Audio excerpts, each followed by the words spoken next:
गुरु तुम हो ज्ञानी ज्ञान के दाता, मुनि गुरुवर को करके प्रणाम गाऊं मैं, ध्याऊं मैं सुबह शाम। तुलक सागर एक नाम एक नाम। आज बुंदेलखंड में जितने भी प्राचीन मंदिर हैं, बड़े बड़े जो सोनागिर आदि में जो जगह जगह आप जाके देखो, विशाल विशाल मंदिर खड़े, विशाल विशाल प्रतिमाएं, ये कोई नहीं वो दो बच्चे हैं जिनका नाम भूदेव और भजदेव के नाम से जाने जाते थे। उन्होंने धन एकत्रित करके बुंदेलखंड में मंदिरों का निर्माण किया।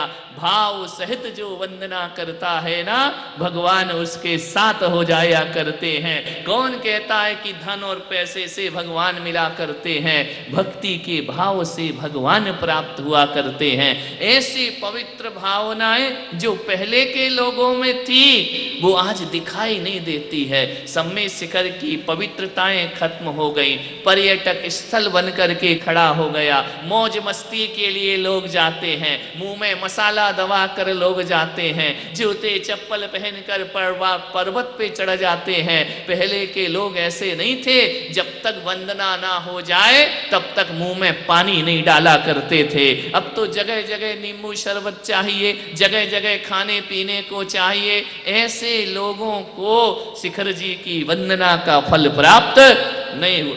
पानी नहीं पीते थे। मैं भी जब ग्रस्त में था, अपनी माता को लेकर के गया था शिखर जी की वंदना करने। मुझे नहीं मालूम था शिखर जी क्या होता है। उन्होंने कहा चल सम्मेद शिखर की यात्रा करा के ला। उस समय तो मैं 20 साल का छोटा था। बोले चलो शिखर जी की यात्रा पे चलते हैं। मैंने कहा कि चलो, हम क्या जाने शिखर जी क्या होता है, समझते ही नहीं थे। ले गए, वहां देखा विशाल पहाड़, इतना बड़ा पहाड़। हमने कहा ये चढ़ना पड़ेगा। बोले यही चढ़ना, यही शिखर जी है। ऐसी वंदना हुई मेरी कि मैं 2 बजे चढ़ा, 9 बजे लौट करके पहाड़ से नीचे आ गया। अपनी माताओं को वहीं पे छोड़ दिया। वो आई शाम को, मुझे क्या मालूम कि इतना समय लगता है। ऐसी वंदना वहां की फट फट फट फट पूरी मैंने वंदना की। एक दिन मैं लौट रहा था वंदना करके, तो एक मोक्ष सागर महाराज आज भी शिखर जी में हैं, संभव सागर आचार्य के शिष्य। उस समय वह युवा थे। उन्होंने मुझे बुलाया, बोले इधर आ। मैंने कहा बोलो महाराज। बोले मुझे परिक्रमा कराएगा शिखर जी की। अब मैं कौन सा जानता हूँ परिक्रमा। मैंने कहा मंदिर में गोल गोल घूमेंगे, बेदी पे घूमेंगे। हमने कहा करा देंगे महाराज, चलो। चलेगा? बोले हाँ। बोले बहुत समय लगेगा। मैंने कहा लगने दो, चलेंगे हम तुम्हारे साथ। गए। हमको क्या मालूम वो परिक्रमा 35 किलोमीटर की, पूरे पहाड़ की परिक्रमा। फंस गया मैं तो, ना खाना खाया ना पानी पिया। उस समय तो कोई त्यागी वृत्ति भी नहीं थे। मार्च का महीना था, भीषण गर्मी शिखर जी की। वो मुझे ले गए, पूरा घुमाया। मैंने कहा महाराज मार डाला तुमने आज मुझको, ये परिक्रमा होती है तुम्हारी। हम 2-3 लड़के थे। मोक्ष सागर जी हमको ले गए। रस्ते में जैसे ही ले गए, निमिया घाट पड़ता है वहां पे एक साधुओं के रुकने की जगह है। अब पहुंचे हम लोग निमिया घाट में 4 बजे, सुबह 8 बजे के निकले, शाम को 4 बजे। हालत खराब। मैंने कहा महाराज बहुत बुरा फंसा ये सम्मेद शिखर। यहाँ से पहले टेलीफोन भी, मोबाइल भी नहीं होते थे। इधर अम्मा ढूंढ रही महाराज, वो कहाँ है मेरा बेटा, कहाँ, कोई बताने को तैयार नहीं। इधर ये तड़प रहे, उधर हम भूख से तड़प रहे, प्यास से तड़प रहे। हमने कहा क्या करें। 2-3 लड़के थे वहां पर। देखा तो एक जगह छोटी सी धोती होती पुरानी सी पड़ी थी। हमारे मन में आया कि यार अपन तो भूखे हैं, अभी होटल में बाहर जाके खा लेंगे, महाराज का क्या होगा, इनको क्या करें। वहां कोई चौका लगाने वाला नहीं। क्या किया, आज याद आ गई मुझे वो घटनाएं। धोती लपेटी, गीली किए, बनाना कुछ नहीं आता था। एक पेड़ पे पपीते लगे हुए थे, हम चारों लड़कों ने पपीते तोड़े, पीस बनाए। महाराज यही आहार ले लो, कम से कम पानी तो पी लो। हमको तो बनाना आना भी नहीं आता, रोटी दाल चावल कैसे। पपीते का उनको आहार कराया। बोले कि अब रुको रात यहीं। मैंने कहा साथ छोड़ो, रात छोड़ो। हमने कहा हम तो अब रुकने वाले नहीं। बोले अभी यहाँ से 10-15 किलोमीटर और है, सुबह होगी परिक्रमा पूरी। अरे मैंने कहा मेरे बस का नहीं है। हमने तो एक ऑटो पकड़ा और बैठ करके मधुबन पहुंच गए शिखर जी में। ऐसी वह वंदना। जब उन्होंने दूसरे दिन महाराज मिले, बोले कैसा लगा? मैंने कहा अब नहीं आऊंगा मैं तुम्हारे, अब कहीं की वंदना मत बोलना मुझे। उन्होंने मेरा हाथ देखा, बोले कि दीक्षा लेगा?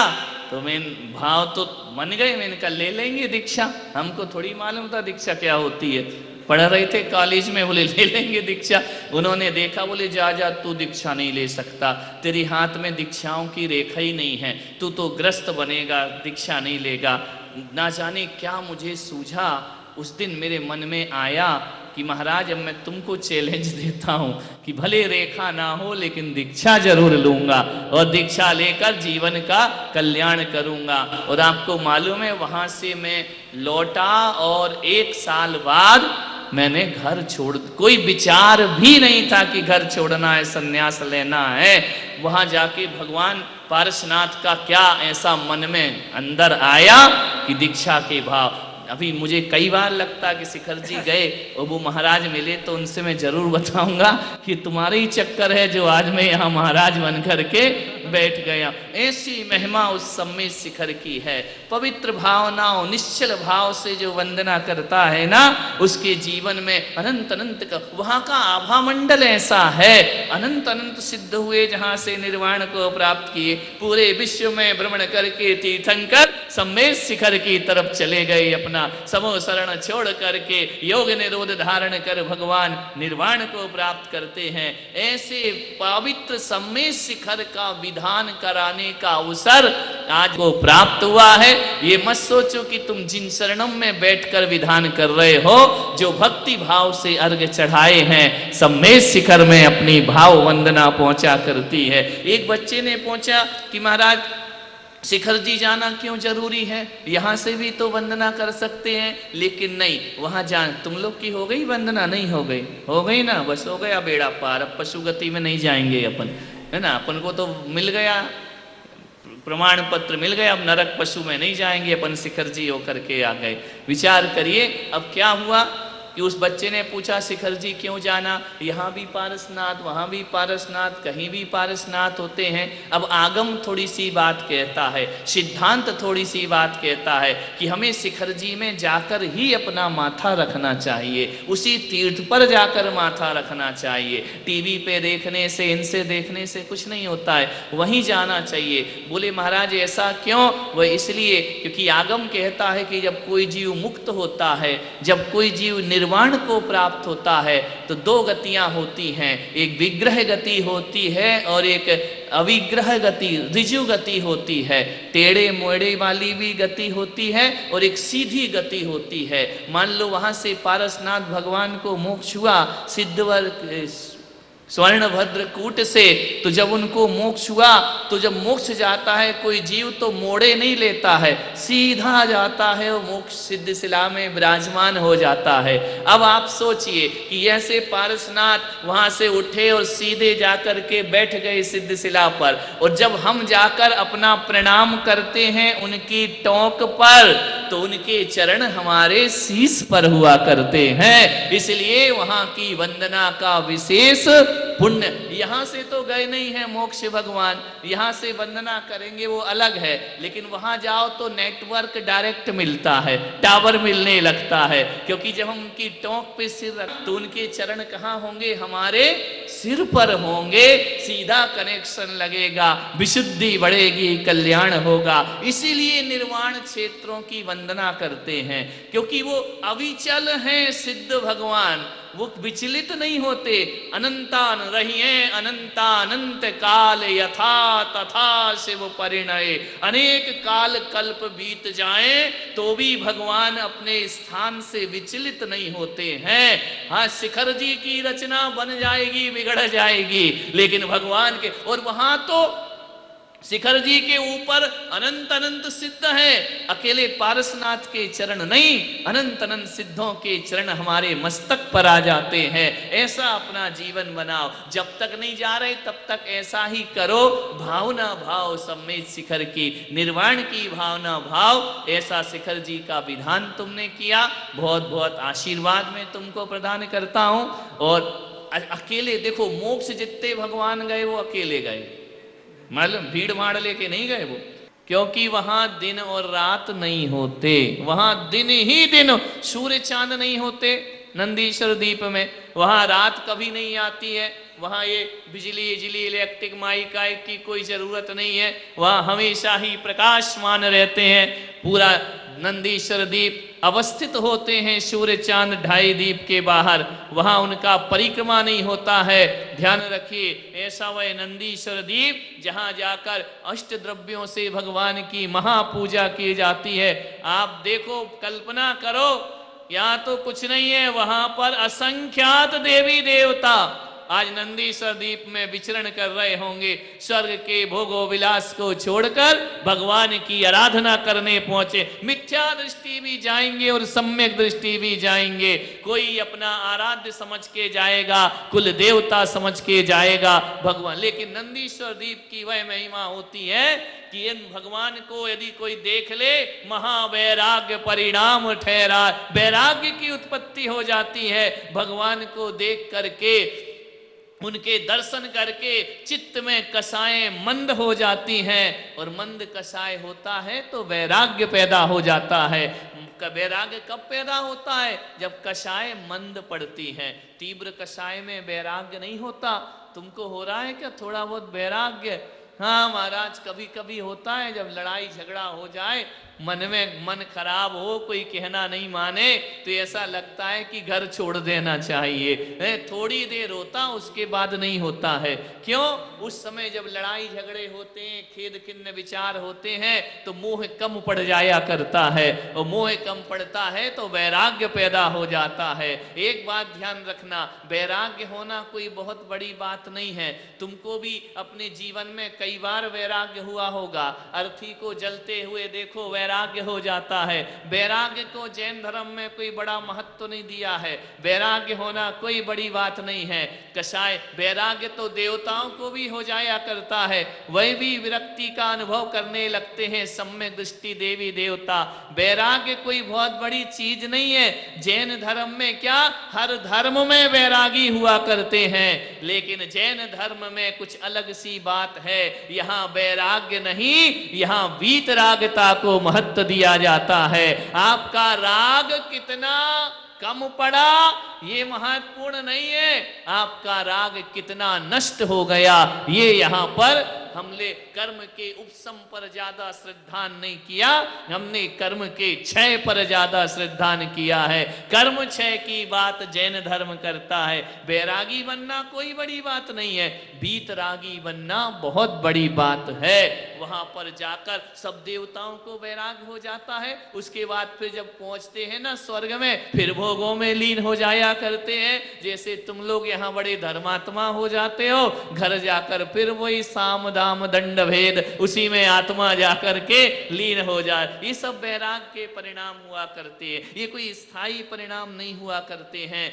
लेकिन इन क्षणिक परिणामों को भी जो व्यक्ति अपने संस्कार बना लेता है, ये थोड़े थोड़े से क्षण ही आगे जाकर वीतरागता तक हमें पहुंचा दिया करते हैं। कदम दर कदम, बूंद बूंद से घड़ा भरता है, एक एक बूंद गिरती है तो घड़ा बन जाता है। और किसी चट्टान पर एक एक बूंद यदि रोज टपकती जाए तो चट्टान को रेत बना दिया करती है।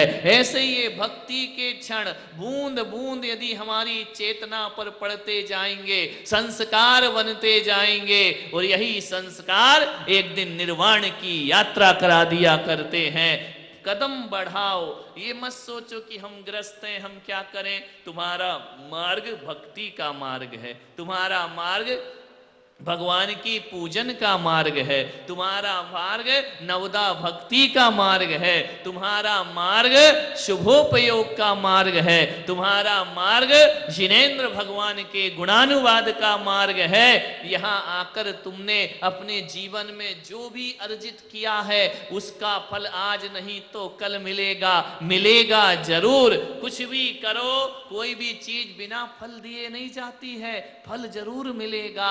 आपने मन से कुछ सोचा है, आज नहीं कल, कल नहीं परसों, परसों नहीं वर्षों, कभी ना कभी वो मन का सोचा हुआ फलित हो जाया करता है।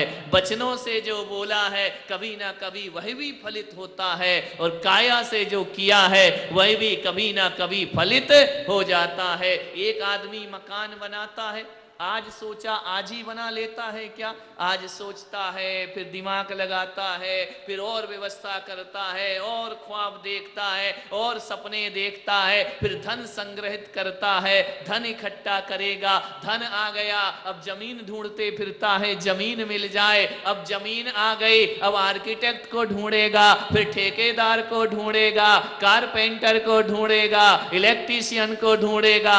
सपना देखा आज, फल मिलेगा आगे जा, तुरंत थोड़ी मिलता है फल, आगे जाकर मिलता है। एक संकल्प यदि हो जाए, किसी ने यहां बैठकर यदि ये भावना भी बना ली कि मैं मुनि बनना चाहता हूं, मैं आरिका बनना चाहता हूं, आज नहीं बनोगे, कल नहीं बनोगे, परसों नहीं बनोगे, लेकिन किसी ना किसी पर्याय में यह मुद्रा उसको अपने आप प्राप्त हो। फिर उस समय जब मिलती है तो कोई पुरुषार्थ नहीं करना पड़ता। तो आज तुम जो कुछ कर रहे हो वो आज के विचार का फल नहीं है, ये विचार तुमने कई वर्षों से बना रखे होंगे, कई जन्मों से बना रखे होंगे, तब जाकर के वह विचार फलित होता है। आज ही आम का बीज डाल दो और रोज उस बीज को खोल खोल के देखो मिट्टी में से आया कि नहीं आया, आया कि नहीं आया, आने वाला भी चला जाएगा, ध्यान रखना, उसमें से फिर अंकुर फूटने वाला नहीं है। डाल दीजिए और निश्चिंत हो करके बैठ जाइए। किसान खेती जोतता है, खेत को बीज डाल देता है, क्या रोज जो जाकर के खोल के देखता है क्या? नहीं, डाल दिया, पानी डाल दिया, अपने आप बीज अंकुरित होकर के बाहर आ जाता है। हमारा काम क्या है? पूजन, भक्ति और पुण्य के बीज इस आत्मा में बोते रहना। जब फसल आएगी तब फसल आएगी, ध्यान रख। आज का तुरंत फल नहीं मिलता, वक्त लगता है, समय लगता है, जरूर प्राप्त हुआ करता है। आज तुम जैन बने हो, क्या सोचते हो कि ऐसे ही जैन बन गए हो? कई जन्म नाली के कीड़े बनकर तड़फे होगे कि एक बार मनुष्य की पर्याय प्राप्त हो जाए। जैसे अभी तड़पते हो ना कि देव बन जाए, अच्छी गति हो, देवता की गति प्राप्त हो जाए, आज सोचते हो तब जाके बना करते हैं। प्रसारण पुण्यार्जक परिवार जिन शरणम तीर्थ धाम के परम संरक्षक संघपति श्री प्रदीप मामा, प्रतिभा मामी, भोपाल। गुरु तुम हो ज्ञानी, ज्ञान के दाता।